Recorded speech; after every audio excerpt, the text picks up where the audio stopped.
care who they put in there at tackle. Woo! They got to deal with that. There we go.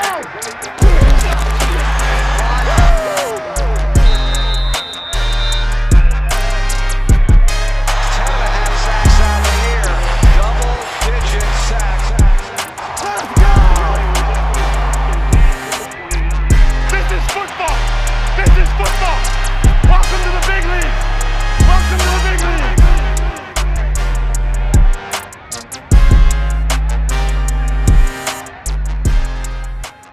What's going on, sports fans? It's Josh Williams back again with another episode of the American Fan 365 podcast. Welcome into our friends that are watching live on IG. Thank you guys for tuning in. Please make sure you share it with your people. Also, welcome on to our friends that are watching the replay on YouTube, on Zeal Radio. Same thing, same rules apply for you. Share it with your people.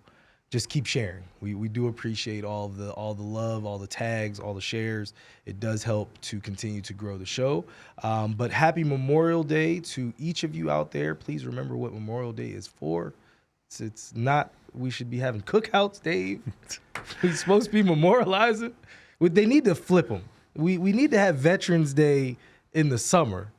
You think? Yeah, like because the Memorial Day, like, we got somber. enough going on this summer because you got 4th of July too. I mean, flip it. Just flip Memorial Day to November, and bring Veterans Day to yeah, but summer. then the NFL won't be able to sell us their camo stuff. Sure. What are we gonna do? What are we gonna do with ourselves? What will we do on the 11th? Yeah, make sure everybody please keep sharing. I get a lot of hate out there. I enjoy it. I feed off of it. I love the hatred. He grows stronger. Yeah, it only makes me stronger. So just keep feeding me, please. I love it. As you can see, I'm rocking the Commanders fake swag, the bootleg that Dan Quinn was rocking. I immediately was like, oh, I need that. And then I got some Redskins shorts. Like, yeah, you know what I mean?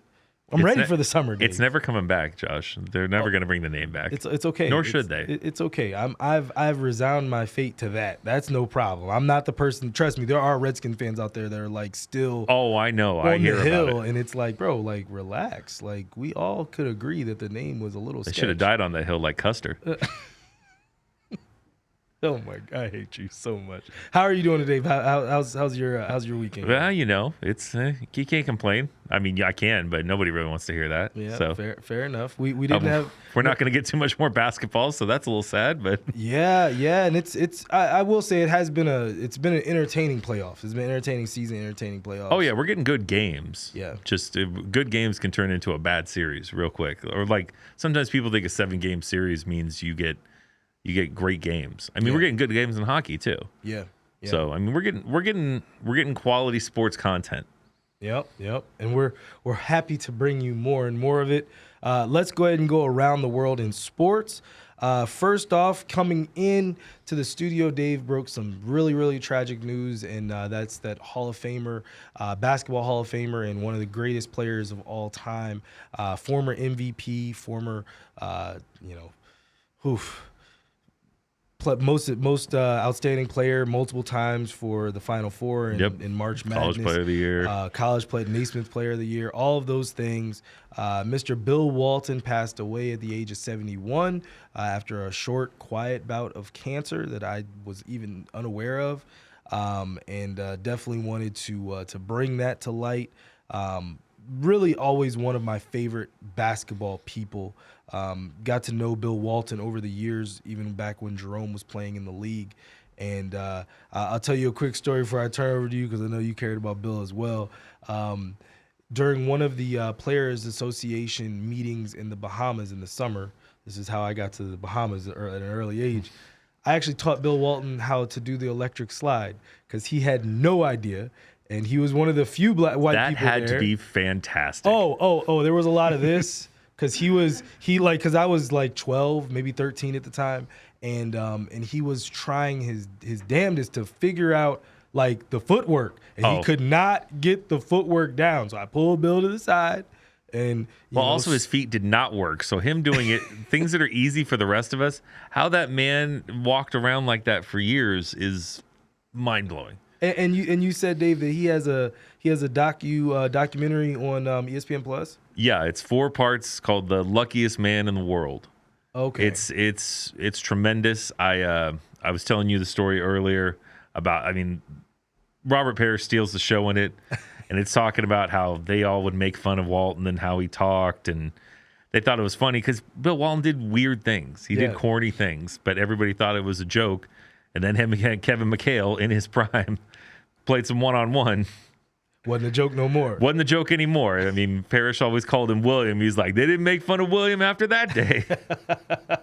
But that is another part of his legacy. You know, outside of playing for John Wooden at UCLA, he also had a horrible stutter, and that was one of the things that kind of kept him insulated and away from the spotlight when he was a player, to only become, you know, one of the more renowned color commentators. So that all, you know, I always found that really interesting, like as a young kid when I was learning about the history of Well, I mean, the terrible determination it had to take to get to where he was. Because, I mean, you see some of the early interviews and everything, and the fact that that man was on TV talking so much. Yeah. And that's one of the things they talk about in the documentary is like once he figured out how he could speak to everyone, no one could stop him from talking. He had a lot to say. He had it was backed up stuff. It was a fantastic documentary. You learn a lot, and he had a much tougher life than he gives it credit for. Yeah, I mean, you see some dark times for the man, but man, that's one that'll be missed. I'll miss his college calls for sure. You know, I mean, it's. The only thing that I think it's good that he didn't see is now that the Pac-12 is officially gone, that was his stuff and he championed it. Yeah, like no other player in history. That's true. All right, switching gears, we got to talk about the French Open. Even though my guy Rafa went down, I was so prepared. First round. Listen, the 4 seed on clay. It was versus Alexander Zverev. Like. It was, if he would have came out guns blazing and took out the 4 seed, I would have been like, oh, this bet looks good. I had Nadal plus 2,200, which is absolutely absurd for Rafa on clay and Rafa at Roland Garros. But we see why it was what it was. You know what else doesn't look good for him? That hairline. Hey, man. Rafa's hair is looking rough. Rafa might need to go the hat route.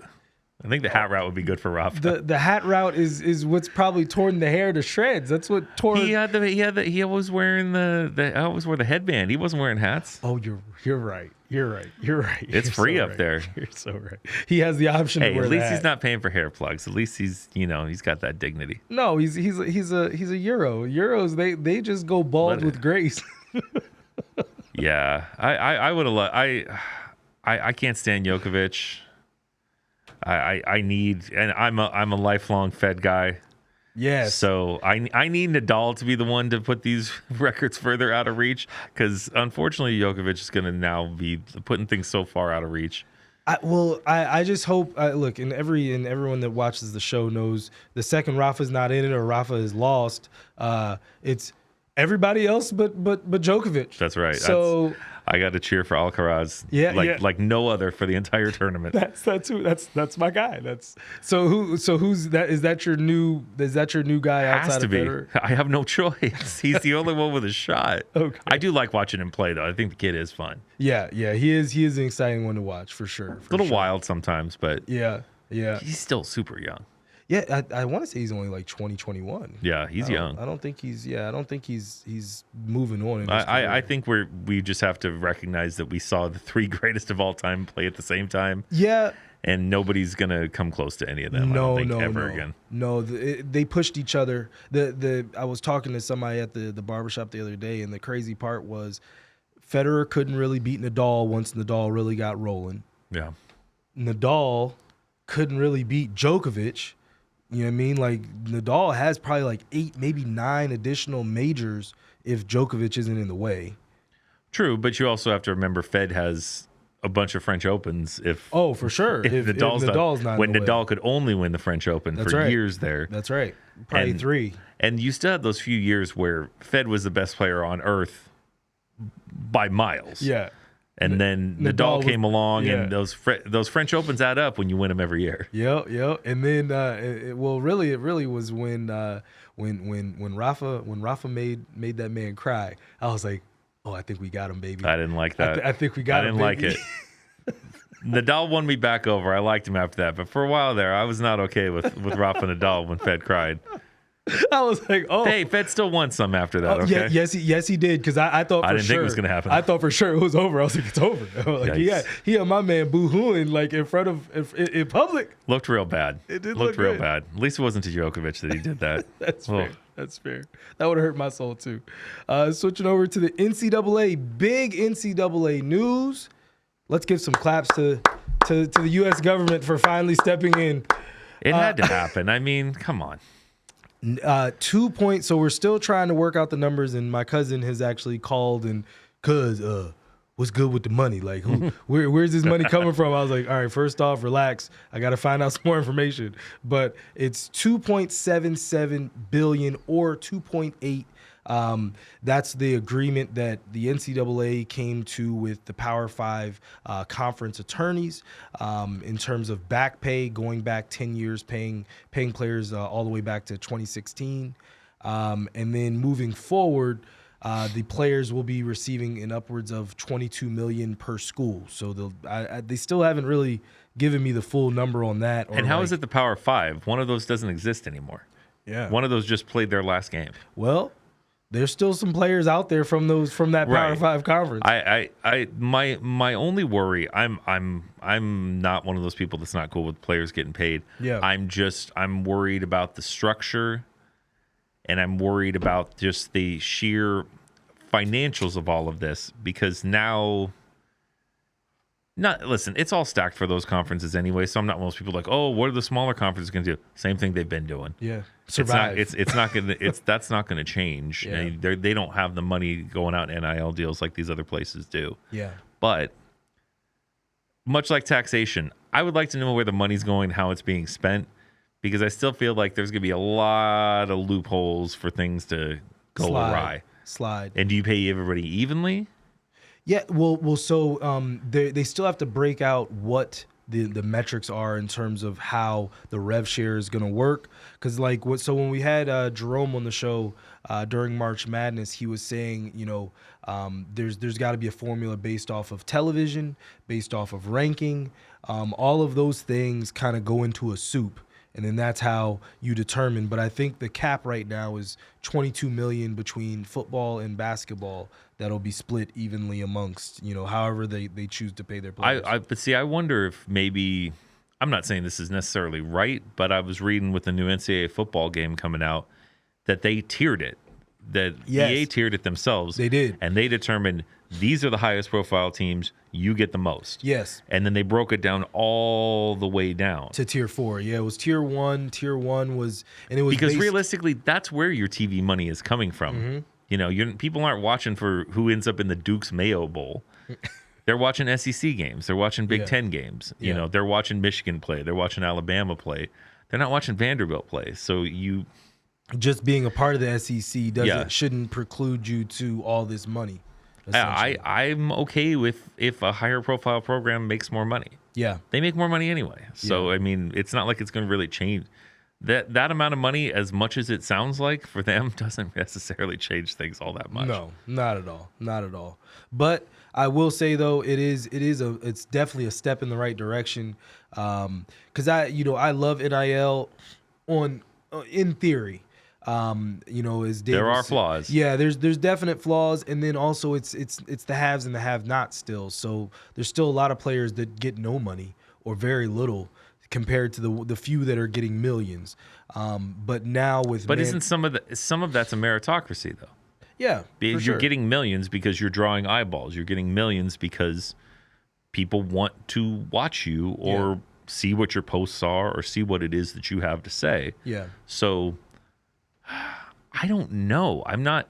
But see, that's the why. It's a slippery slope because then there's no cap, and then these schools can just spend, and then you have the other situations where guys are going to a school, transferring, getting money to go someplace, and like, now I'm not feeling it here, and then some of them haven't even played. And that's in that there's a few football players that have done that. One was he actually was signed on to go to the Canes and then went to Arizona State and then left there and was at Caden Florida. Proctor with Alabama did that. He transferred and now is going back to Alabama, but he took money for a place he didn't even go. Yeah. It's that stuff. That's the kind of stuff that I don't like. And that kind of also goes into the stuff I don't like about the portal. I like the portal again in theory, but there's got to be some parameters set up.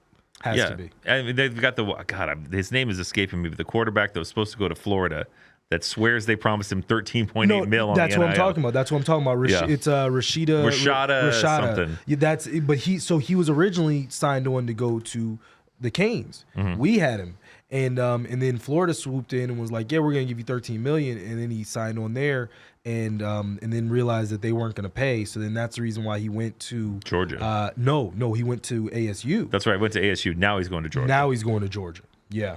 Yep. Oof. Yep. You know what I'm saying? That's where it gets sticky real fast. Yeah. 1,000%. So that's the kind of stuff that I don't like, and that's some of the stuff I don't like about the portal. But switching gears over to the MLB, some sad news from the MLB. Did you see this, Dave? Did you see? Unfortunately, yes. I did. We've got the footage. Go ahead and roll that baseball clip. Right fielder and former league MVP. Reigning MVP. Yeah. Reigning MVP.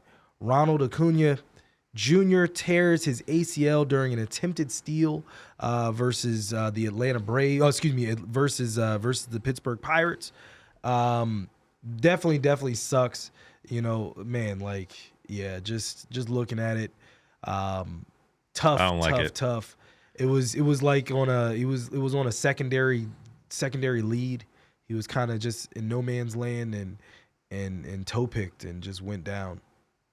There's nothing you can do about it. I mean, they've had some struggles anyway, so they're loaded enough to be okay. But you hate to see one of the most dynamic players in baseball, just gone already. I hope he's already torn his ACL before, so I don't know I can't remember which knee it was, but I don't remember if they're saying it's a re-tear or it's a tear of the other knee. But at least he has been through this.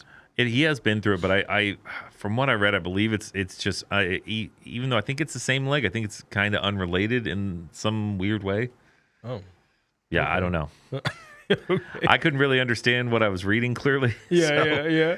It might have been lost on me. Fair enough. All right, over to the UFC. Got a bit of UFC updates. Up first, our friend Chaos Williams, friend of the show, came back from his own knee injury. Actually, this is his first fight in, I want to say, close to a year, and had a huge knockout. Looked fresh in the first round. Oh yeah, looked good. Talked to him yesterday and today. We have that clip as well. We can run that one as well. But yeah, I mean, absolute huge knockout. It's gonna be the next slide over right there. That one right there. Here we go. Chaos on the left. Straight down Bang. the pipe. Bang. Good night. Only a minute 30 in. He was amped up. That's a straight shot. Praying that he did not break his hand. I'm not sure which hand it was, but he did do some damage to his hand. He was actually looking to possibly, he didn't get any damage in this one. He was looking to hop right back on the Connor card. They had offered him, and he couldn't take it. And the Connor cards are where the money's at, so I get it. Those are good. Well, and not even so much just the money, because a lot of guys aren't really getting pay-per-view points. You get the exposure at least. But the exposure and the all the fans that wouldn't necessarily watch your fight that are now watching because it's Connor, and you can make a statement. Jamal was talking about that on one of his posts recently, and real exciting with that. But actually switching over to Jamal Hill. Jamal lost his original fight partner in Khalil Roundtree, and they replaced him. I forget, I didn't take down the name, but he was replaced. So Jamal's fight still being the co-main. He is still the co-main of UFC 303. But some big, huge fights this weekend, Dave, in UFC 302 with Makhachev versus Dustin the Diamond Poirier. Who you got in that one, Dave? Until someone beats Islam, I will side with that man until I see someone beat that man. Okay, all right. I'm not. Poirier is a great fighter. I mean, he certainly has the possibility. I wouldn't bet on it though. I'll just say in terms of Dustin, man, like he's definitely really shifted over the last 3 or 4 fights. You know what I mean? Like since that Conor fight where he won, you know what I mean, where it was like a victory, but not the one where he knocked him out, but the other one where it was almost. That's coming up next. Yeah. That's coming up next. But yeah, like it just I think he's got a shot. He's been in this position before, and you know what I mean, he's still been hanging around that championship air. I feel like he could no probably question. get it done. I just still feel like when you have an undefeated fighter who's really been dominating fights, I think it's tough to say. It's tough to say how you beat him until someone figures out that math on how to beat him. And what do they feed those guys over there? How do they keep churning out fighter after fighter? Listen, you know what they feed them? War. Yeah, they have things that we just can't understand. If you see like Dagestan in the bio, don't mess with that person. Just keep male, female, like small child. I don't care. Don't mess with any of them. Leave them alone. Leave them alone. The co-main is Sean Strickland versus. He should be fighting Duplessis, truthfully, but I digress. He's gonna be facing off against Paulo Acosta, and basically, essentially, Dave, an eliminator fight. You know what I mean? Both of them, you know, whoever loses that one probably kind of fades back out of the championship picture. Well, I know I certainly have one of them that I would love to fade out of all pictures, but you don't like Sean. I can't stand Sean Strickland. I think the man needs help. He says a lot of horrific things that have no justification. He's had a lot of terrible things happen to him in his life. That's all well documented. Yeah. I'm not going to speak poorly on any of that because he didn't deserve any of that. Yeah. He does deserve criticism for all the things he says. I feel like your problem is you have somebody at the top who feels kind of similar to all the things that he says terrible things about. So he's going to continue to get pumped forever. Yeah. It's just the same nonsense we had to see from other previous idiots. Yeah. Like Colby Covington. Like when you have these wild viewpoints. I will say at least Sean believes it.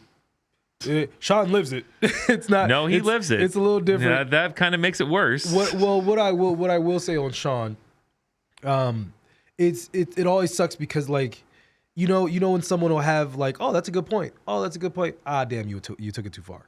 Like he does that a lot. Like I'll be like, I'll be with him. Too far. I'll be with him. I'll be with him on certain things, and then he'll jump off the deep end. And it's like, well, I have to leave you there. I can't follow There's you. There's a all difference the way. between a deep end and a cliff.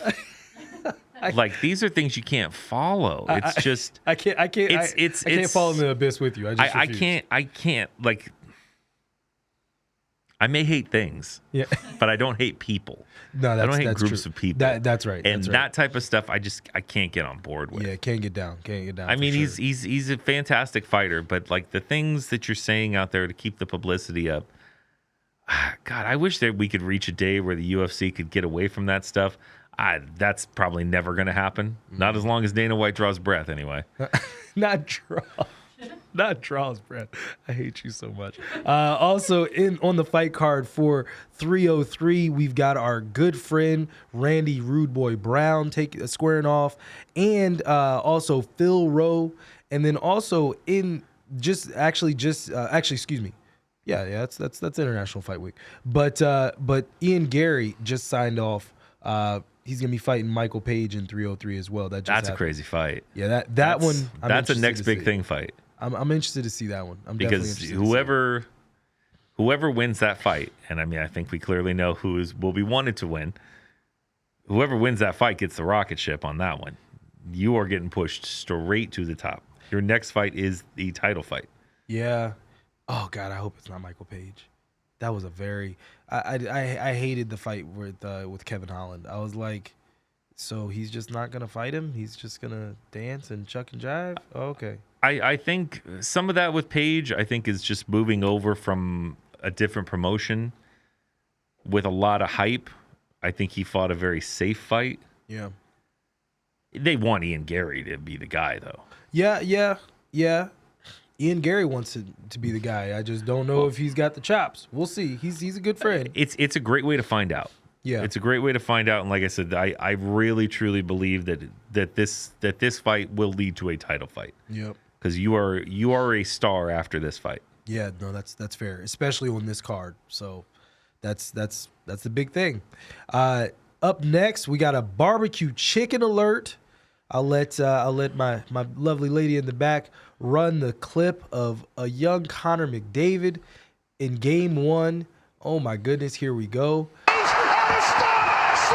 Stopped. Reaches out with his goal stick. Looks like McDavid had a wide open. Best part, Dave,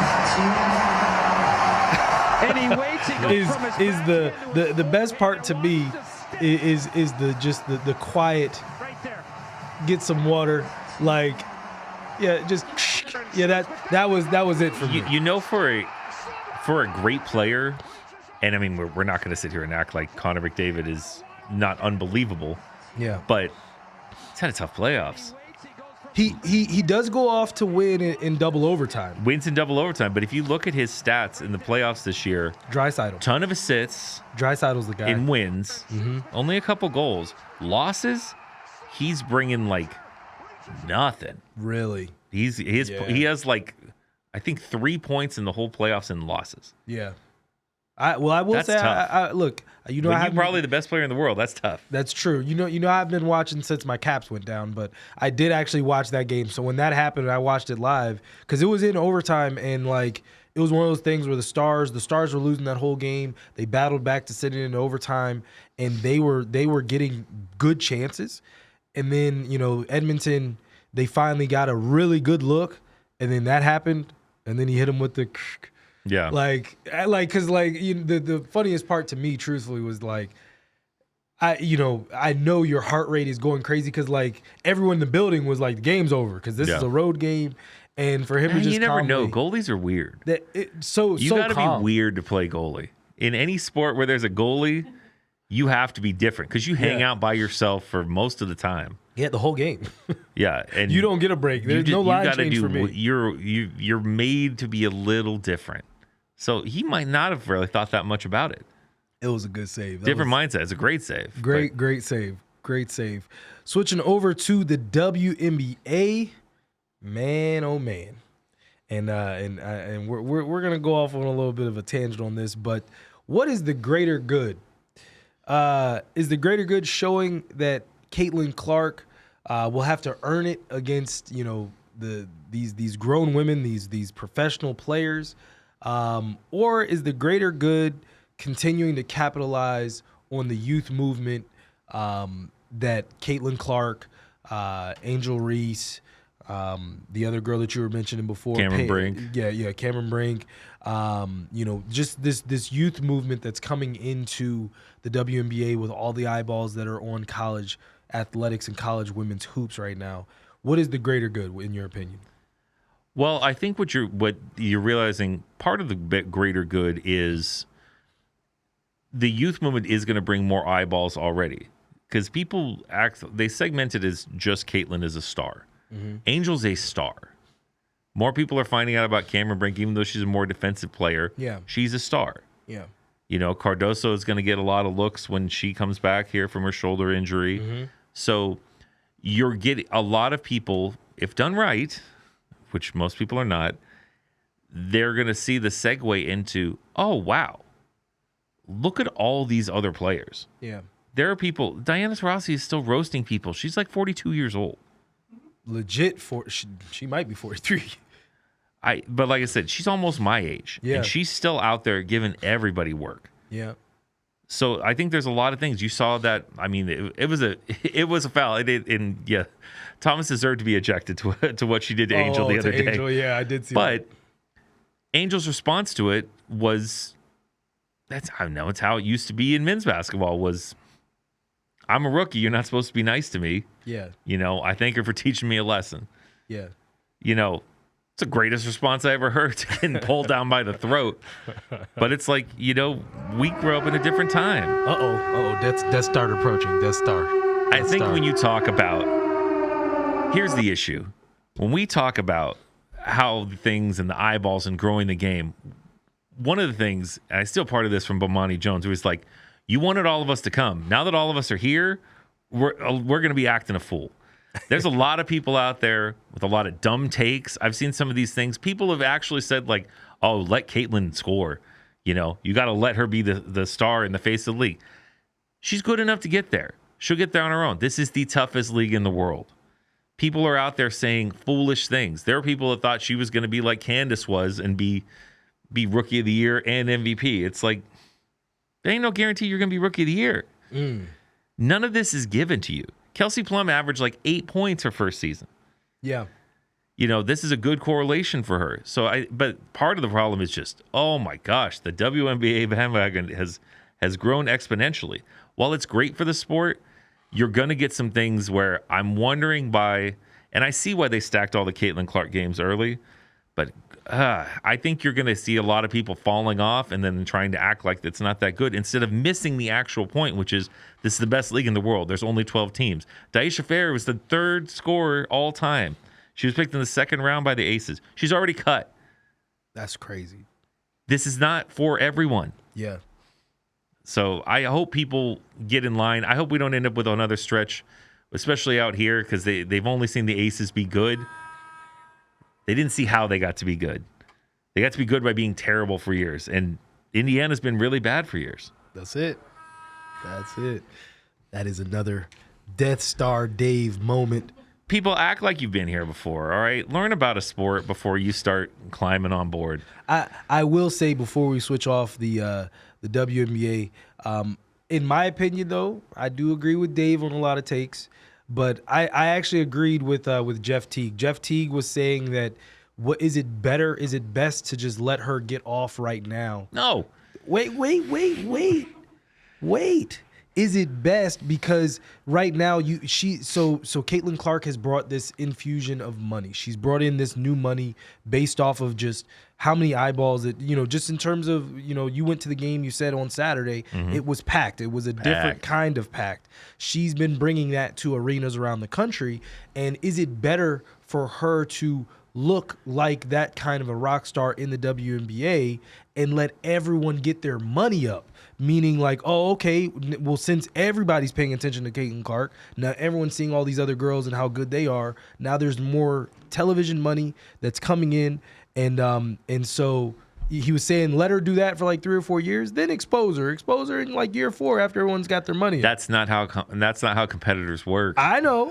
So it's wild to me that's for somebody that was in the NBA to say things like that. Well, no, that's insanity. But you want to know why? No, because the NBA, what they do in the NBA, and I've told you this before, like they'll prop up a star, of course, to look a certain way.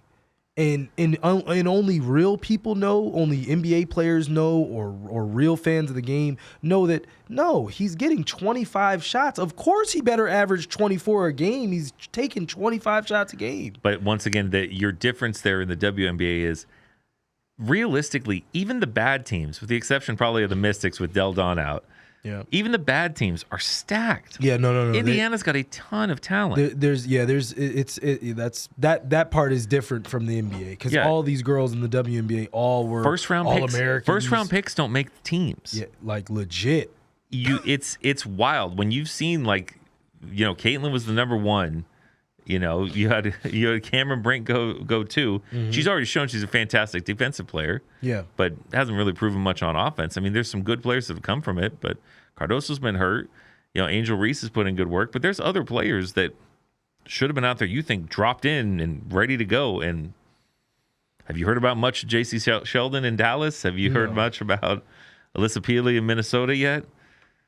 These are good players. Yeah, they were all Americans and. Nothing. It's a tough league. I can tell you, there were definitely some stretches that when I was at that game, Caitlin Clark had seen enough of Jackie Young already. And Jackie Young isn't even known as like the best defender in the league on the perimeter. Yeah. She was way too strong for her though. It's different. I was not prepared for us to have two female engineers, two lady engineers today. But so I had this written down as a funny quip, but I don't know if it's gonna. It might not. Well, land it's now. too late now. Now I have to say it. Go for it. you already pretty much Do dug, it. Just you do it. dug Rip that Band-Aid off. You dug the right grave now. already, kind of. You So, might as well put yourself in it. I said I feel like it's women in most situations. They want to be right, even when they're wrong. I appreciate the gingerness of that. Wow, you danced on that one pretty well. Listen, anything that brings more eyeballs to the best player in the world, Asia Wilson, is all good in my book. It's all good. Best player, best personality, charisma for days. Asia Wilson is a star. A star. She's good, Dave. Goodness gracious. Yeah, but Joe, she's a star, and she has all the personality to carry the league if they let her. If they let her, that's okay. That's fair. That's the caveat, I think, is if they let her. Because she's getting commercials now. Yeah, she's starting to be out there. She got a billboard, a Gatorade billboard I've been seeing on the strip. Gatorade billboards out there. Yeah. She's got those CarMax commercials. Yeah. Now she's part of 3 of them. Mm-hmm. She gets her shoe next year. Yeah. Starting to get more and more. People start seeing more of that personality. She will She'll be all grow. right. There it is. Switching gears over to the NBA playoffs, and this is where we'll finish the show today. Up first, I'm gonna just let our lovely ladies in the back take care of this clip, and I'll let you guys just take a listen.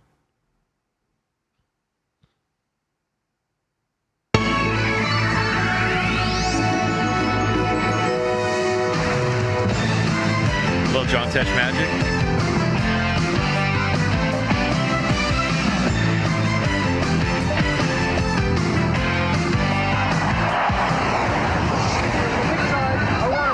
This is our childhood, man. Oh, trust me, I know. This is childhood.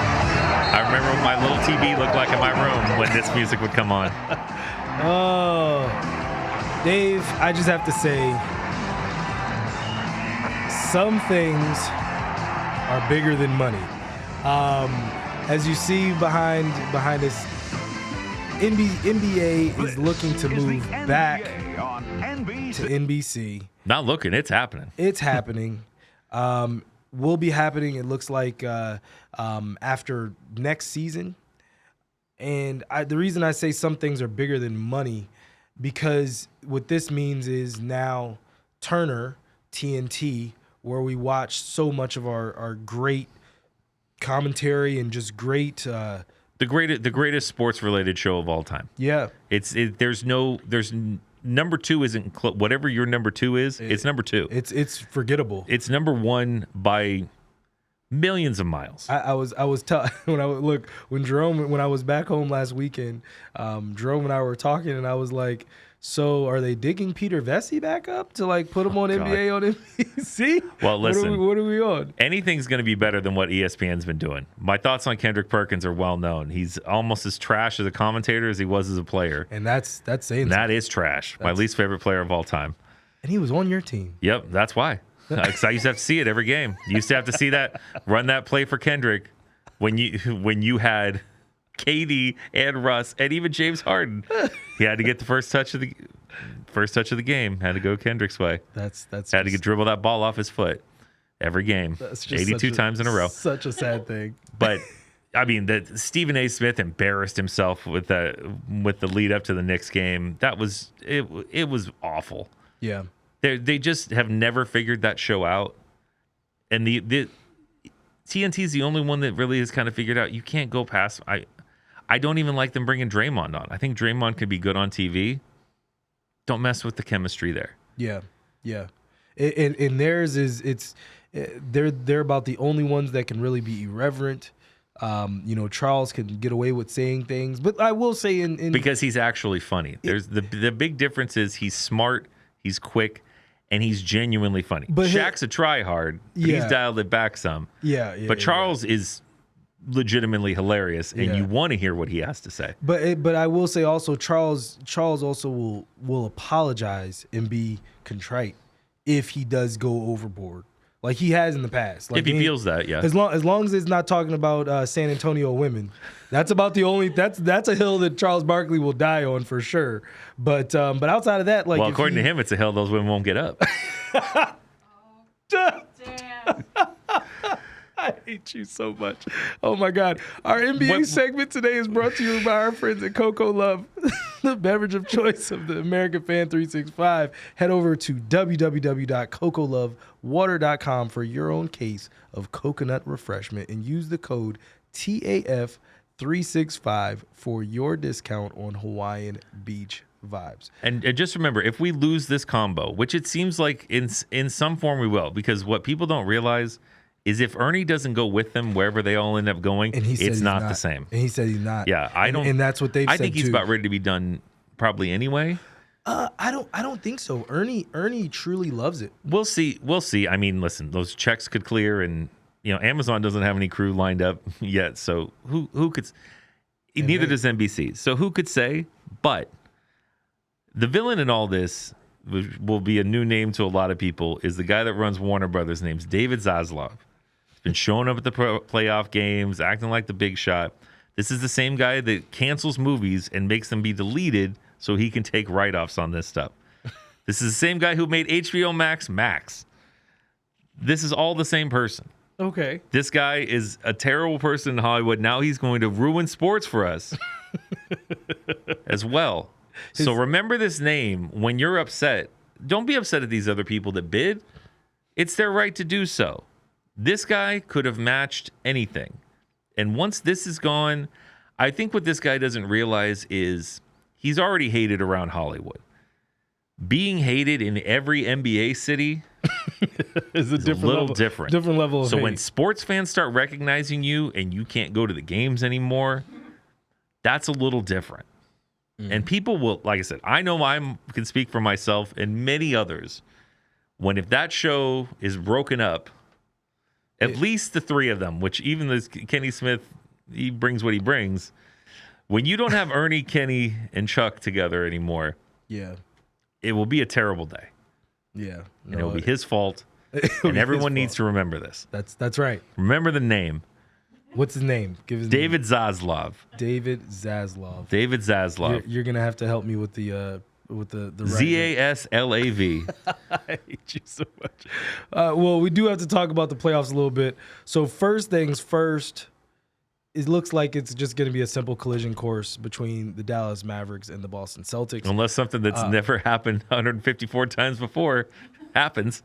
And especially after last night, I mean, the Mavericks go to work at home.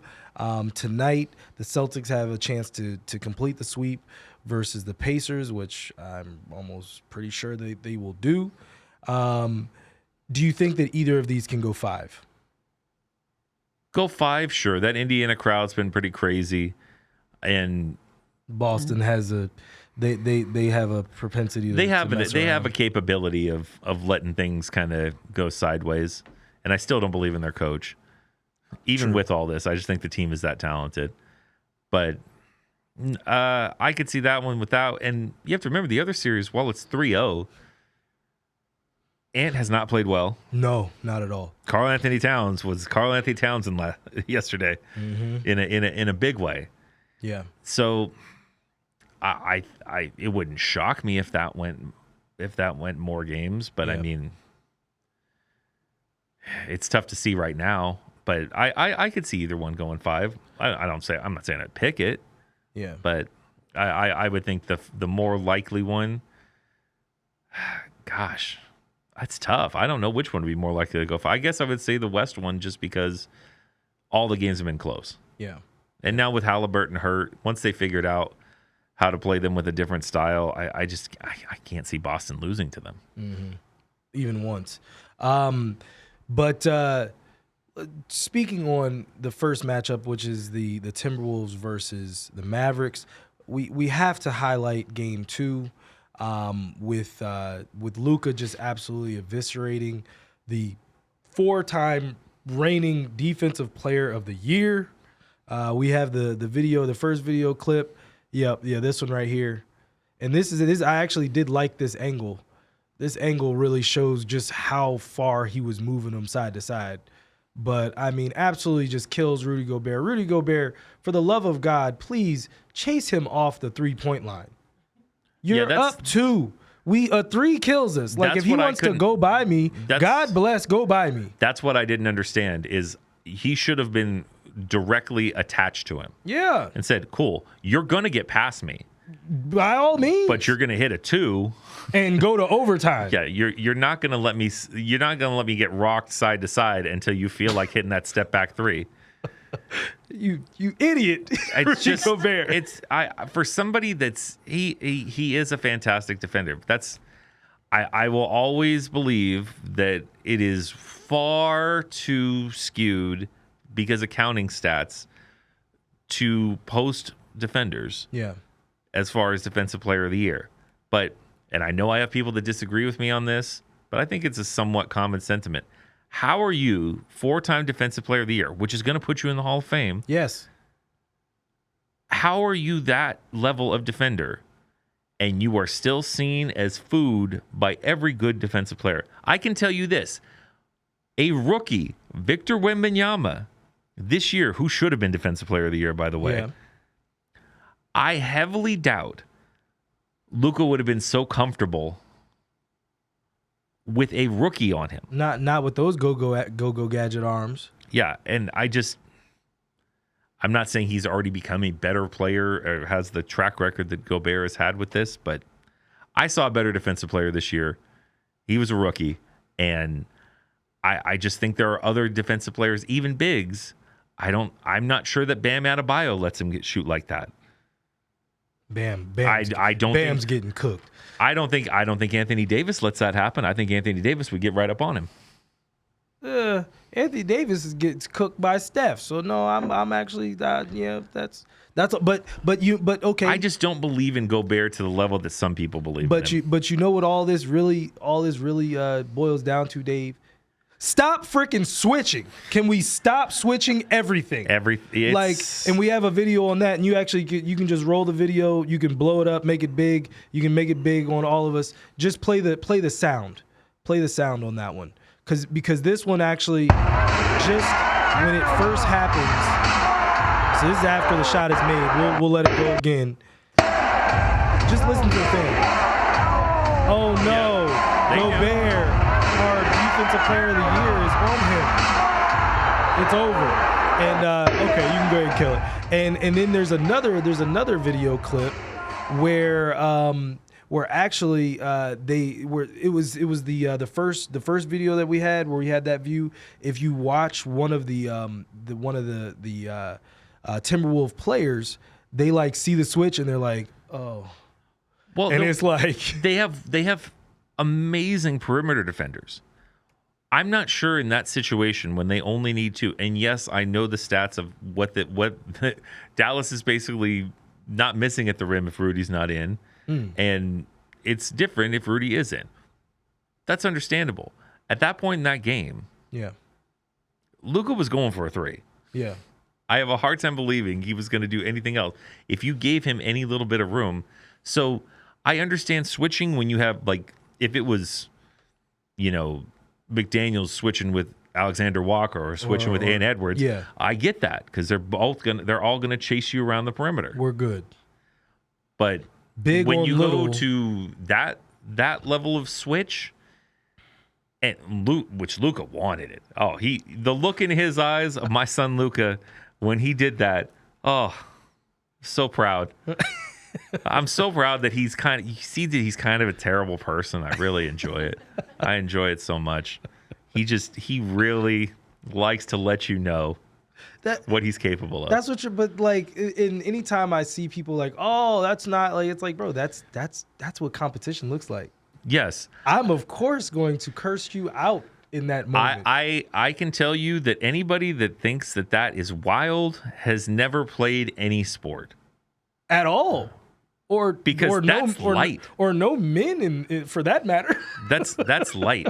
We do that on horseshoes. I just A game of Uno No, in I'll my tell house you. gets ugly. I'll tell you, like I said, the women are just as cutthroat, man. The women have stuff to say out there. Oh no, trust me. The ladies is actually where really that whole like you too small, all that stuff that really started with the girls. Like I like watched all of those like trash talks kind of evolve out of AAU, and I was like, that's actually a really good joke. Well, it's like when we had talked about the WNBA, like, yeah, listen, Caitlin has an army of fans out there. Don't sleep on the fact of how big that Angel fan base is. Oh yeah, and Angel will say some stuff. Oh, the Bayou baby for sure. The Bayou Barbie for sure. Baltimore first. Yeah, that's right. She's from your neck of the woods. See, and I didn't know that until like much later. I was like, oh, okay, go ahead, girl. Good for you.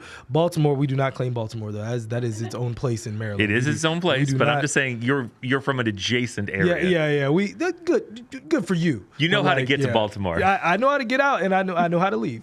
But Dave, I do have to also ask you before we get off too. Was this the most injury-plagued playoffs that we've seen in history? I think it feels that way because of recency. Because I think if you look at most years, look at just last year. Miami makes it to the finals. If Giannis doesn't fall on his back, that doesn't happen. 1,000%. So every single year, there are injury components to these playoffs. There was a year that I was certain the Thunder were going to win. Then Patrick Beverley happened, ran into Russ's knee. I feel like many different times, this year does seem to feel worse. Yeah. Because if you look at the East, everyone they played, Tibbs running the feet off of these guys. That Indiana gets that in the second round after getting the first round with Milwaukee with no Giannis and then no Dame. Yeah. So I mean, how legitimate is their path? But with Miami, you get no Jimmy against Boston. No Jimmy, yeah. And then the next series, you're finishing out the series without Donovan Mitchell. Yep. And you had no Jared Allen like the whole series. That's right. So it's like in the whole Eastern playoffs, who knows? Jamal Murray wasn't exactly right, but he never seems to be exactly right. There's a lot of different teams that I don't know. You don't know how the playoffs could have been with health. I mean, I think the Western playoffs would be very similar. The East, it could have went a totally different man. Yeah, it could have went a totally different way. That's true. I think outside of 2019 when the Raptors rode that, just injury plagued, whether it was Embiid coming back from injury or Giannis being banged up. But then in the finals, KD, Clay, Iggy, all of them going down. And KD and Clay. I think they still would have won after KD tore his Achilles. When Clay went down, it was over. That was it. That was like, well, it's fun while it lasted. Yeah, that's definitely a tough time for sure. But all right, let's play a little game. And I know that I couldn't end us without you learning who these players were. This has been killing me because I figured out one immediately. Yeah, for sure. And I still can't figure out the other one. I know. I've had a lot of good guesses though. When you find out who player A is, I'm gonna get really upset. So we're gonna discuss two players, okay? And one of them is currently possibly being projected as a number one pick. That's not true. That's what's so disgusting. So we're going to go over this. Player A. That's people that like to lose money, by the way. 12.3 points per game, 2.9 rebounds per game, 2.7 assists per game, 39% from the field, 30% from three. Solid college player. That was his senior year stats, senior or junior year. I can't remember if he left. Strangely enough, with a couple assists away and maybe like a point, that's pretty much what like Jamal Shed was a first team All-American with stats very similar to that this year. Player B, 4.8 points per game, 2.8 rebounds per game, 2.1 assists per game, 36% from the field, and 26% from three. And Dave, of course, already knows that player B is young Bronny James. Player A, Dave, Mr. Marcus Jordan. Michael Jordan's, no wonder. Michael Jordan's son in college. Look, in the year prior to this one, he actually averaged 15 points a game. So when in Marcus Jordan was never he was an All-American, but was never considered a NBA prospect or never really was given that kind of time. I did actually have Marcus Jordan play when I worked at the Hall of Fame. His team was nationally ranked at the time, and we brought them in, and he actually was very talented. but we never were trying to push him as if he was There going are to the league. super talented players all over the world that don't get a whiff of the league. And I have seen some guys that will roast anybody you've ever seen. You've never heard of them. You've never known their names. Mm-hmm. They played at a small school, and they're as good as can be. But there's just sometimes you just don't get that look. Mm-hmm. Sometimes you're big, but you're 6'6". Yeah, that's right. And you've been played as a center your whole life. Yeah.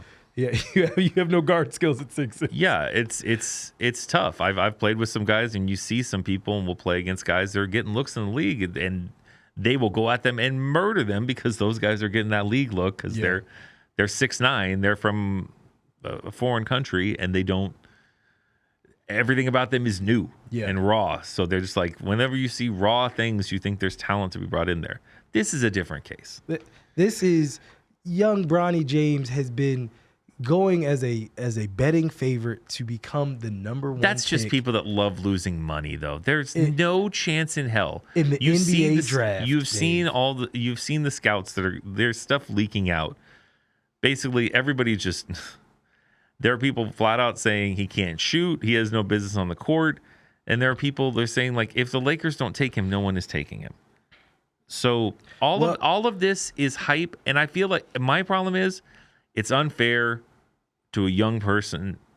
I see no indication that he asked for all this nonsense. Well, his father gave it to him. Well, you want to know what he did? Just find out what I did. So he did ask for his agent, who is Rich Paul, and Rich Paul said they will not be accepting any two-way contracts, meaning he won't even accept a second-round draft choice with a two-way deal going to the G League. But see, I still feel that's still in the same vein because for as long as Rich Paul has LeBron, there is a power to an agent of his caliber that can say wild things like that.